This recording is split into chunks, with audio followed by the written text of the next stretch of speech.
আসলে যদিও এটা শখের বাগান, তবুও হুট করে কোনো কিছুতে আসা উচিত না, আমি যেটা মনে করি আর কি। ইচ্ছা হলো, ভিডিও দেখলাম আর শুরু করে দিলাম। বিষয়টা আসলে এমন না, অনেক কিছু শেখার আছে, অনেক কিছু বোঝার আছে, আর অনেক কিছু জানার আছে। তারপরে হয়তো সফল হওয়া সম্ভব। তবে আল্লাহ যদি চায় তাহলে অসম্ভব কোনো কিছুই না, আমি মনে করি আর কি।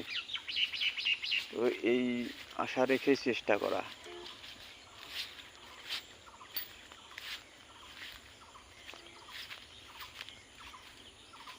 চেষ্টার কোনো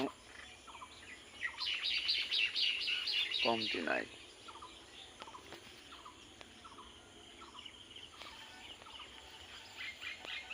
এগুলো সব হলুদ মালটা, আর ওদিকে আছে সাউথ আফ্রিকান কমলা, কাশ্মীরি কেনু কমলা। এই নিয়ে পথ চলা, দেখা যাক আল্লাহ কি ভাগ্যে রাখছে আর কি।